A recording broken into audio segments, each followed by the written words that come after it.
ॐ नमो भगवते वासुदेवाय। श्रीमद्भगवद्गीता प्रथमोऽध्यायः अर्जुनविषादयोगः। धृतराष्ट्र उवाच धर्मक्षेत्रे कुरुक्षेत्रे समवेतायुयुत्सवः मामका पाण्डवाश्चैव किमकुर्वत संचय। श्रीमद् भगवद गीता प्रथम अध्याय भावी युद्ध फल के कारण विषाद। श्लोक 1। धृतराष्ट्र ने कहा, हे संजय, धर्म भूमि स्वरूप कुरुक्षेत्र में मेरे पुत्रों तथा पांडु पुत्रों ने युद्ध की इच्छा से एकत्रित होने के पश्चात क्या किया। संजय उवाच दृष्ट्वा तु पाण्डवानीकम् व्यूढं दुर्योधनस्तदा आचार्यमुपसंगम्य राजा वचनमब्रवीत्। श्लोक 2। संजय ने कहा, महाराज, पांडवों की सेना को व्यूहाकार में अवस्थित देखकर दुर्योधन ने द्रोणाचार्य के पास जाकर यह वचन कहा। पश्यैतां पाण्डुपुत्राणाम् आचार्यमहतीं च मूं व्यूढां द्रुपदपुत्रेण तव शिष्येण धीमता। श्लोक 3। हे आचार्य, अपने बुद्धिमान शिष्य द्रुपद पुत्र धृष्टद्युम्न के द्वारा व्यूहाकार में स्थापित पांडवों की इस विशाल सेना का अवलोकन करें। अत्र शूरा महेश्वासा भीमार्जुन समायुधि युयुधानो विराडश्च द्रुपदश्च महारथः। श्लोक 4। इस सेना में महाधनुर्धारी अर्जुन और भीम एवं उनके समान ही शूरवीर सात्यकी, विराट नरेश तथा महारथी द्रुपद आदि हैं। दृष्टकेतुश्चेकितानः काशीराजश्च वीर्यवान् पुरुजित् कुन्दिभोजश्च शैब्यश्च नरपुङ्गवः। श्लोक 5। इस युद्ध में धृष्टकेतु, चेकितान, वीर काशीराज, पुरुजित, कुंती भोज, नरश्रेष्ठ शैब्य आदि उपस्थित हैं। युधामन्युश्च विक्रान्तः उत्तमौजाश्च वीर्यवान् सौभद्रो द्रौपदेयाश्च सर्व एव महारथाः। श्लोक 6। और परम पराक्रमी युधामन्यु, वीर्यवान उत्तमौजा, अभिमन्यु, द्रौपदी के पुत्र प्रतिविंध्य आदि महारथी उपस्थित हैं। अस्माकं तु विशिष्टाये तान्निबोध द्विजोत्तम नायका मम सैन्यस्य संज्ञार्थं तान् ब्रवीमि ते। श्लोक 7। हे द्विजश्रेष्ठ, आपकी सूचना के लिए मैं अपनी सेना के उन सेना नायकों का नाम उल्लेख कर रहा हूँ जो कि सैन्य संचालन में विशेष रूप से कुशल हैं। भवान् भीष्मश्च कर्णश्च कृपश्च समितिञ्जय अश्वत्थामा विकर्णश्च सौमदत्तिस्तथैव च। श्लोक 8। आप स्वयं पितामह भीष्म, कर्ण, समर विजयी कृपाचार्य, अश्वत्थामा, विकर्ण, सोमदत्त के पुत्र भूरिश्रवा, सिंधुराज एवं जयद्रथ आदि शूरवीर मेरे पक्ष में हैं। अन्ये च बहवः शूराः मदर्थे त्यक्तजीविताः नानाशस्त्रप्रहरणाः सर्वे युद्धविशारदाः। श्लोक 9। मेरे लिए प्राणोत्सर्ग करने के लिए तत्पर, नाना अस्त्र शस्त्रों से सुसज्जित और भी अनेक वीर हैं जो युद्ध में निपुण हैं। अपर्याप्तं तदस्माकं बलं भीक्ष्माभिरक्षितं पर्याप्तं त्युदमेतेषां बलं भीमाभिरक्षितम्। श्लोक 10। भीष्म के द्वारा रक्षित हमारा सैन्य बल अपर्याप्त है, किंतु दूसरी ओर भीम के द्वारा संरक्षित पांडवों का सैन्य बल पर्याप्त है। अयनेषु च सर्वेषु यथा भागमवस्थिताः भीक्ष्ममेवाभिरक्षन्तु भवन्तः सर्व एव हि। श्लोक 11। अतएव सभी प्रवेश द्वारों पर अपने अपने निर्दिष्ट स्थानों पर स्थित होकर आप लोग पितामह भीष्म की ही सब प्रकार से रक्षा करें। तस्य संजनयन् हर्षम् कुरु वृद्धः पितामहः सिंहनादं विनद्योच्चैः संघं दद्मौ प्रतापवान्। श्लोक 12। इसके बाद बड़े प्रतापी कुरुश्रेष्ठ पितामह भीष्म ने दुर्योधन के हृदय में आनंद उत्पादन करते हुए सिंह की भांति गर्जन कर उच्च स्वर से शंखनाद किया। ततश्शङ्खश्च भैर्यश्च पणवानकगोमुखाः सहसैवाप्यहन्यन्त सशब्दस्तु मूलोऽभवत्। श्लोक 13। अनंतर शंख, नगाड़े, ढोल, मृदंग और रणसिंगादि अनेक प्रकार के वाद्य यंत्र अचानक ही एक साथ बज उठे, जिससे अति भयंकर ध्वनि हुई। ततश्वेतैर्हयैर्युक्तै महदि स्यन्दने स्थितौ माधव पाण्डवश्चैव दिव्यौ शंखौ प्रदत्मदुः। श्लोक 14। इसके बाद श्वेत घोड़ों से युक्त उत्तम रथ में बैठे हुए श्री कृष्ण तथा धनंजय ने दिव्य शंख की ध्वनि की। पाञ्चजन्यं ऋषिकेशो देवदत्तं धनञ्जय पौण्ड्रं दद्मौ महाशंखं भीमकर्मावृकोदरः। श्लोक 15। ऋषिकेश श्री कृष्ण ने पांचजन्य, अर्जुन ने देवदत्त तथा भयंकर कार्यों को करने वाले भीम ने पौंड्रक नामक महाशंख बजाया। अनंत विजयं राजा कुन्तिपुत्रो युधिष्ठिरः नकुलः सहदेवश्च सुघोषमणिपुष्पकौ काश्यश्च परमेश्वास शिखण्डी च महारथः धृष्टद्युम्नो विराडश्च सात्यकिश्चापराजितः द्रुपदो द्रौपदेयाश्च सर्वशः पृथिवीपते सौभद्रश्च महाबाहुः शंखान् दद्मुः पृथक् पृथक्। श्लोक 16, 17 और 18।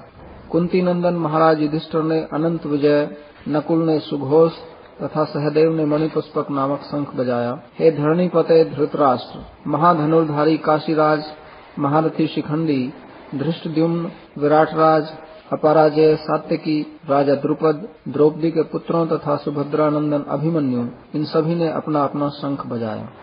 सघोषो धर्तराष्ट्राणां हृदयानि व्यदारयत् नभश्च पृथिवीं चैव तुमुलो व्यनुनादयन्। श्लोक 19। उस भयंकर शब्द ने आकाश और पृथ्वी को प्रतिध्वनित करते हुए धृतराष्ट्र पुत्रों के हृदयों को विदीर्ण कर दिया। अथ व्यवस्थितान् दृष्ट्वा धार्तराष्ट्रान् कविध्वजः प्रवृत्ते शस्त्रसम्पादे धनुरुद्यम्य पांडव। श्लोक 20। हे राजन, उसके बाद आपके पुत्रों को युद्ध के लिए व्यवस्थित देखकर बाण फेंकने को उद्यत कपिध्वज अर्जुन ने अपना धनुष उठाकर श्री कृष्ण से यह वचन कहा। ऋषिकेशं तदा वाक्यम् इदमाह महीपते। अर्जुन उवाच सेनयोरुभयोर्मध्ये रथं स्थापयमेच्युत यावदेतान् निरीक्षेऽहं योद्धुकामानवस्थितान् कैर्मया सह योद्धव्यम् अस्मिन् रणसमुद्यमे। श्लोक 21 और 22। अर्जुन ने कहा, हे अच्युत, मैं जब तक युद्ध की अभिलाषा से खड़े हुए इन समस्त वीरों को अच्छी तरह देख न लूं, इस युद्ध में किन लोगों के साथ मुझे युद्ध करना होगा, तब तक आप मेरे रथ को दोनों सेनाओं के बीच में खड़ा करें। योत्स्यमानान् वेक्षेऽहं ययेतेऽत्र समागताः धार्तराष्ट्रस्य दुर्बुद्धेः युद्धे प्रियचिकीर्षवः। श्लोक 23। और इस युद्ध में दुर्बुद्धि परायण धृतराष्ट्र पुत्रों का कल्याण चाहने वाले एकत्रित योद्धाओं का मैं निरीक्षण करना चाहता हूँ। संजय उवाच एवमुक्तो ऋषिकेशो गुडाकेशेन भारत सेनयोरुभयोर्मध्ये स्थापयित्वा रथोत्तमम्। श्लोक 24। संजय ने कहा, हे भारत, गुडाकेश अर्जुन के द्वारा इस प्रकार कहे जाने पर श्री कृष्ण ने दोनों पक्षों की सेनाओं के बीच रथ को स्थापित किया। भीष्मद्रोण प्रमुखतः सर्वेषां च महिषिताम् उवाच पार्थ वैश्यैतान् समवेदान् कुरुनिति। श्लोक 25। समस्त राजाओं तथा भीष्म द्रोणादि विशिष्ट व्यक्तियों के सामने उत्तम रथ को स्थापित कर श्री कृष्ण ने कहा, हे पार्थ, इन एकत्रित कौरवों को देखो। तत्रापश्यस्तिदान् पार्थ पितृनथ पितामहान् आचार्यान् मातुलान् भ्रातृपुत्रान् पौत्रान् सखींस्तथा। श्लोक 26। उसके बाद अर्जुन ने दोनों सेनाओं में उपस्थित अपने पिता के भाइयों, पितामहों, आचार्यों, मामा, भाइयों, पुत्रों, पौत्रों, सखा, ससुरों तथा सुहृदों को देखा। श्वशुरान् सुहृदश्चैव सेनयोरुभयोरपि तान् समीक्ष्य स कौन्तेय सर्वान् बन्धून् अवस्थितान्। श्लोक 27। युद्ध भूमि में उपस्थित अपने समस्त बंधु बांधवों को देखकर अत्यंत करुणायुक्त होकर कुंती नंदन अर्जुन ने यह कहा, कृपया परयाविष्ट विषीदन्निदमब्रवीत्। अर्जुन उवाच दृष्ट्वेमं स्वजनं कृष्ण युयुत्सुं समुपस्थितम्। श्लोक 28। अर्जुन ने कहा, हे कृष्ण, युद्ध की आकांक्षा से एकत्रित इन स्वजन को देखकर मेरे अंग समूह स्थिर हो रहे हैं तथा मुख भी सूख रहा है। सीदन्ति मम गात्राणि मुखं च परिशुष्यति वेपतुश्च शरीरे मे रोमहर्षश्च जायते। श्लोक 29। मेरे शरीर में कंप और रोमांच हो रहा है, हाथ से गांडीव स्खलित हो रहा है और त्वचा भी जल रही है। गांडीवं स्रंसते हस्तात् त्वक्चैव परिदह्यते न च शक्नोम्यवस्थातुं प्रमदीव च मे मनः। श्लोक 30। हे केशव, मैं अब खड़े रहने में असमर्थ हूँ, मेरा मन भी भ्रमित हो रहा है, मैं केवल विपरीत लक्षणों को देख रहा हूँ। निमित्तानि च पश्यामि विपरीतानि केशव न च श्रेयोनुपश्यामि हत्वा स्वजनमाहवे। श्लोक 31। हे कृष्ण, युद्ध में स्वजन की हत्या कर कोई मंगल भी नहीं देखता हूँ। मैं युद्ध में विजय, राज्य तथा सुखों को भी नहीं चाहता हूँ। न कांक्षे विजयं कृष्ण न च राज्यं सुखानि च किं नो राज्येन गोविन्द किं भोगैर्जीवितेन वा। येषामर्थे कांक्षितं नो राज्यं भोगा सुखानि च तैमेव स्थिता युद्धे प्राणां त्यक्त्वा धनानि च। आचार्या पितरः पुत्राः तथैव च पितामहाः मातुलाः श्वशुराः पौत्राः श्याला सम्बन्धिनस्तथा। एतान्न हन्तुमिच्छामि घ्नतोऽपि मधुसूदन अपि त्रैलोक्यराज्यस्य हेतो किं नु मही कृते। श्लोक 32, 33, 34 और 35। हे गोविंद, हमें राज्य, भोग तथा जीवन से क्या प्रयोजन है। जिनके लिए राज्य और सुख भोग इच्छित है वे सभी अर्थात आचार्य, पितृव्य, पुत्र, पितामह, मामा, ससुर, पौत्र, साले और संबंधी गण प्राण और धन देने के लिए तत्पर होकर मेरे समक्ष खड़े हैं। अतः हे मधुसूदन, यदि ये लोग मेरा वध भी कर डालें तथापि मैं इनकी हत्या करना नहीं चाहता। हे जनार्दन, इस पृथ्वी के लिए तो कहना ही क्या, तीनों लोकों के राजत्व के लिए भी धृतराष्ट्र के पुत्रों का वध करने से हमें क्या सुख प्राप्त होगा। निहत्य धार्तराष्ट्रान्न का प्रीति स्यात् जनार्दन पावमेवाश्रयेदस्मान् हत्वैतानाततायिनः। श्लोक 36। हे माधव, इन सभी आतताइयों को मारने में हमें पाप ही लगेगा, इसलिए बांधवों सहित दुर्योधन का वध करना हमारे लिए उचित नहीं है, क्योंकि स्वजन की हत्या करने से हम किसी प्रकार सुखी होंगे। तस्मान्नार्हा वयं हन्तुं धार्तराष्ट्रान् स्वबान्धवान् स्वजनं हि कथं हत्वा सुखिनः स्याम माधव। यद्यप्येतेन पश्यन्ति लोभोपहत चेतसः कुलक्षयकृतं दोषं मित्रद्रोहे च पातकम्। श्लोक 37 और 38। हे जनार्दन, राज्य के लोभ से भ्रष्ट बुद्धि होकर दुर्योधनादि वंशनाश से उत्पन्न दोष तथा मित्रद्रोह से उत्पन्न पाप को नहीं देख रहे हैं, परंतु इसे जानने वाले हम लोगों को इन दोषों से निवृत्त होने के लिए क्यों नहीं विचार करना चाहिए। कथं न ज्ञेयमस्माभिः पापादस्मान् निवर्तितुं कुलक्षयकृतं दोषं प्रपश्यद्भिर्जनार्दन। श्लोक 39। वंशनाश से वंश परंपरा द्वारा प्राप्त धर्म समूह नष्ट हो जाते हैं। धर्म के नष्ट होने पर संपूर्ण कुल को अधर्म दबा लेता है। कुलक्षये प्रणश्यन्ति कुलधर्मा सनातनाः धर्मे नष्टे कुलं कृत्स्नम् अधर्मोऽभिभवत्युत। श्लोक 40। हे कृष्ण, अधर्म के द्वारा कुल के अभिभूत होने पर कुल की स्त्रियां भ्रष्ट हो जाती हैं। हे वृष्णिवंशी, स्त्रियों के भ्रष्ट होने से वर्ण संकर की उत्पत्ति होती है। अधर्माभिभवात् कृष्ण प्रदुष्यन्ति कुलस्त्रियः स्त्रीषु दुष्टासु वार्ष्णेय जायते वर्णसंकरः। श्लोक 41। वर्ण संकर कुल घातियों को तथा कुल को नरक में ले जाता है। इनके पितृगण भी जलहीन तथा पिंडहीन होकर निश्चय ही पतित हो जाते हैं। संकरो नरकायैव कुलघ्नानां कुलस्य च पतन्ति पितरो ह्येषां लुप्तपिण्डोदकक्रियाः। श्लोक 42।